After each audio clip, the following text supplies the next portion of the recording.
샹크스는 짧은 회상을 끝낸 이후 불주먹 이무라는 녀석을 쓰러뜨리는 것도 중요하다만 결국 이 긴 세월의 전쟁에 종지부를 찍는 것은 애석하게도 자네도 나도 아닐세 라고 말했고, 에이스 역시 그 사실을 누구보다 잘 알고 있었기에 물론 결국 종지부를 찍는 건 루피가 되겠지요 라고 말했고, 샹크스는 오로성을 포함한 불사의 군단이 언제 또다시 레드라인에 나타날지 모르네. 자네는 곧바로 레드라인으로 복귀하여 대피 명령을 내리세. 아쉽지만 이번 전쟁은 이대로 마무리될 것 같군. 진정한 최후의 전쟁은 머지않았네 라고 말하며 훗날을 도모하려는 모습을 보였고, 에이스는 샹크스의 뜻을 존중하며 물론입니다. 허면 당신께선 이라고 물었고, 샹크스는 말 대신 자신의 그리폰을 뽑아들었고, 에이스는 샹크스가 자신들이 대피할 시간을 벌기 위해 이물을 막아설 것이라는 것을 눈치챈 뒤 모두를 대피시킨 이후 돌아오겠습니다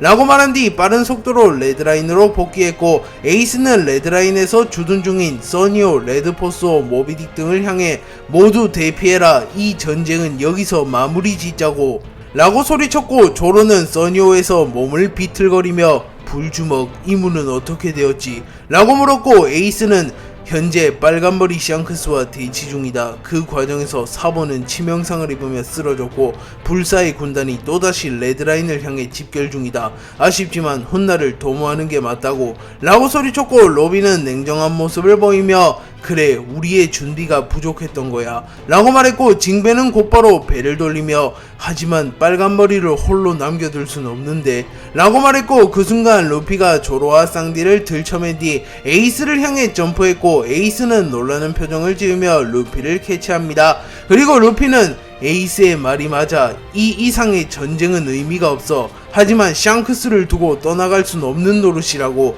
에이스, 나를 샹크스가 있는 곳으로 안내해줘 라고 말했고, 루피가 퇴각 명령을 내림에 따라 루피, 조로, 쌍디를 제외한 밀지모자 일당은 전원 레드라인에서 벗어나기 시작합니다. 한편 드래곤은 갈링을 쓰러뜨린 뒤 치명상을 입은 상태였고, 사보 역시 생사의 기로를 걷는 중상을 입었기에 혁명군은 사실상 붕괴 위기를 맞이하며 써니오와 함께 레드라인을 벗어나고 있었습니다. 다만 혁명군은 새롭게 강력한 전력을 영입하게 되었고, 이는 해군에도 큰 충격을 주게 됩니다. 또한 센고쿠와 거푸의 주도하에 해군 데더스도 해군 본부로 복귀하고 있었고, 아카이누는 계속하여 루피를 쫓는다고 말했지만 해군 원수가 오랫동안 해군 본부를 비울 수는 없었기에 결국 아카이누와 해군 대장들 역시 해군 본부로 복귀하게 됩니다. 하지만 이는 엄밀히 따지자면 세계정부의 상층부의 허가를 맡은 행동은 아니었기에 훗날 해군의 복귀를 주도한 거푸와 센고쿠는 강력한 책임을 지게 됩니다.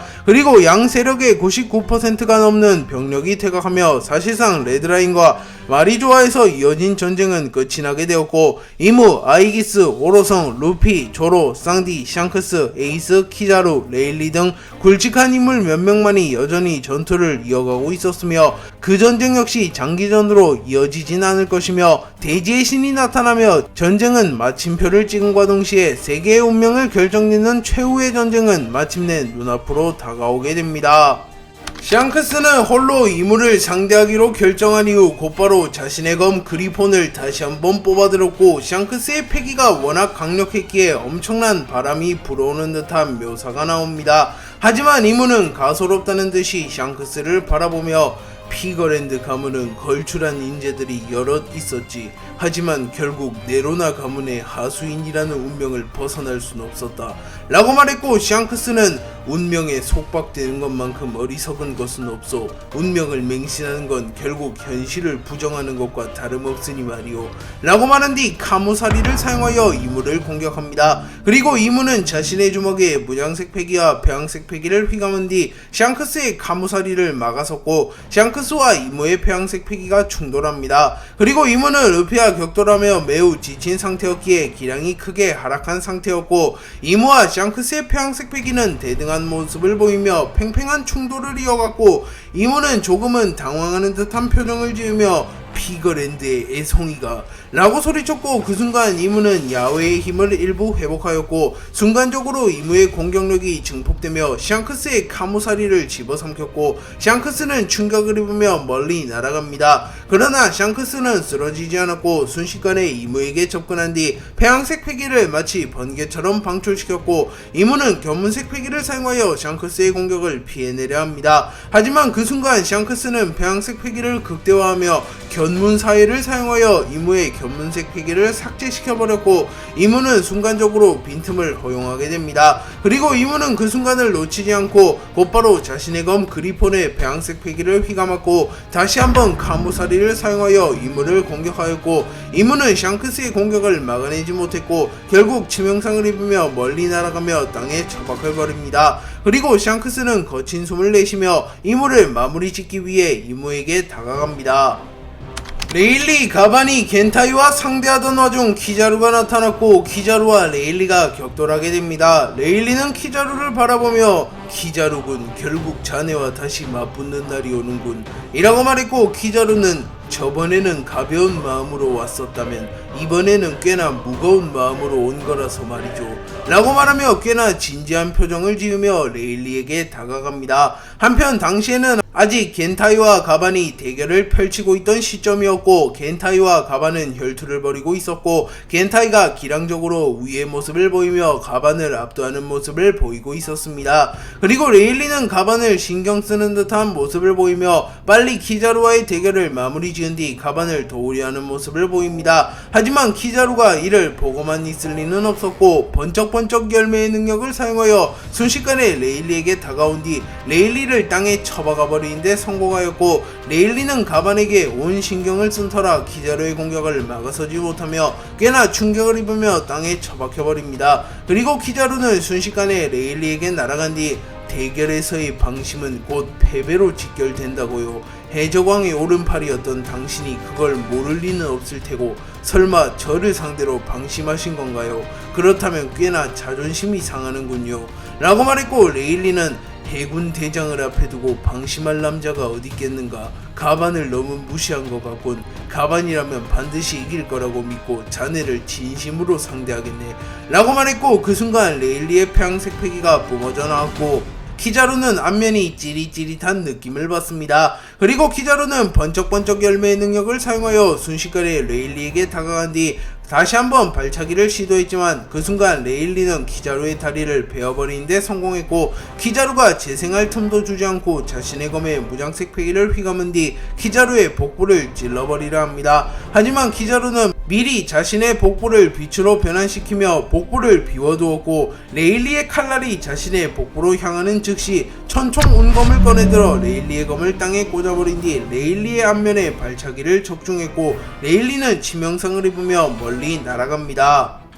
레일리는 키자루와 격돌하기 이전 이미 겐타이와 대결하며 꽤나 부상을 입은 상태였으며 노화로 인한 페널티가 만만치 않은 상태였기에 레일리와 키자루의 대결이 시작된 이후 키자루가 레일리를 압도하는 양상이 쭉 이어집니다. 하지만 레일리는 노련미 하나만으로 키자루의 공격을 유연하게 흘려갔고 키자루는 갸우뚱한 표정을 지으며 분명 정타를 집어넣고 있긴 한데 어째서인지 때리는 쪽이 더 힘든 것 같구만 이라고 말했고 레일리는 키자루군, 나는 자네가 젖을 떼기도 전부터 거프, 센고쿠 같은 굵직한 해군들과 싸워왔다네 라고 말했고 그 순간 레일리는 자신의 검에 폐양색 패기를 휘감은 뒤 키자루를 그대로 찔러버립니다. 하지만 키자루는 빠른 속도로 레일리의 공격을 피해냈고 곧바로 빛으로 변하며 반격을 취하려 합니다. 그러나 이는 레일리의 예상 범위 아니었고 레일리는 고의적으로 첫 공격을 짧게 가져가며 키자루가 자신의 공격을 피해내는 것을 유도한 뒤 곧바로 두 번째 공격을 이어나가며 순간적으로 리치를 늘렸고 키자루는 레일리의 공격을 막아서지 못합니다. 그리고 레일리는 곧바로 키자루의 복부에 칼을 꽂아 넣었고 지금이 승부수를 띄울 타이밍이라고 판단한 뒤 자신의 발에 무장색 패기를 두른 뒤 자신의 주특기나 다름없는 기술인 류오를 사용하여 키자루를 공격하였고 키자루는 치명상을 입으며 땅에 처박혀버립니다. 그리고 키자루의 얼굴에서도 어느 순간 여유는 사라졌고 레일리는 매우 진지한 표정을 지으며 키자루에게 다가가며 노장을 무시하지 말게나, 살아남았다는 건 강하다는 증거니 말일세 라고 말합니다. 레일리와 키자루가 격돌한 지 꽤 시간이 흘렀고 레일리가 노장투원의 의지를 보였음에도 불구하고 체력적으로 키자루가 레일리를 압도하며 키자루가 앞서가는 양상이 이어집니다. 한편 겐타이와 가반의 대결이 종료되었고 결국 가반이 겐타이라는 벽을 넘지 못하며 쓰러졌고 겐타이의 공격이 가반의 심장을 꿰뚫으며 가반이 목숨을 잃었고 레일리는 견문색 패기를 통하여 가반의 생명력이 다한 것을 파악하며 급하게 고개를 돌렸고 가반은 미소를 지은 채 쓰러져 있었습니다. 그리고 키자루는 분명 레일리를 기습하며 레일리를 쓰러뜨릴 수 있었겠지만 에그에 대해서 베가펑커를 잃은 경험이 있기에 굳이 동료의 죽음을 목도한 레일리를 공격하진 않습니다. 가반의 죽음을 확인한 레일리의 눈에선 눈물 한 방울이 떨어졌고 레일리는 가반 너마저 떠나간 건가? 라고 중얼거렸고 레일리는 로저 가반과 함께 행복한 시간을 보냈던 시절을 떠올립니다. 그리고 레일리는 곧바로 겐타이에게 날아갔고 키자루는 조금은 당황하며 저건 곤란한데 라고 말한 뒤 우선은 레일리를 쫓아갑니다. 레일리는 겐타이에게 도달하자마자 자신의 발에 폐양색 패기를 휘감은 뒤 곧바로 겐타이를 공격했지만 겐타이는 견문색 패기를 사용하여 레일리의 공격을 감지한 뒤 문양색 패기를 사용하여 레일리의 공격을 막아서며 실버즈 레일리 너도 곧 동료의 곁으로 보내주마. 힘이 없는 자에게 소중한 것을 지킨다는 것은 사치라되 동료도 자신의 목숨도 마찬가지일세 라고 말했고 그 순간 멀리서 이무의 공격을 받은 샹크스가 날아왔고 공교롭게도 샹크스는 레일리, 가반, 겐타이, 키자루가 모인 곳에 떨어집니다.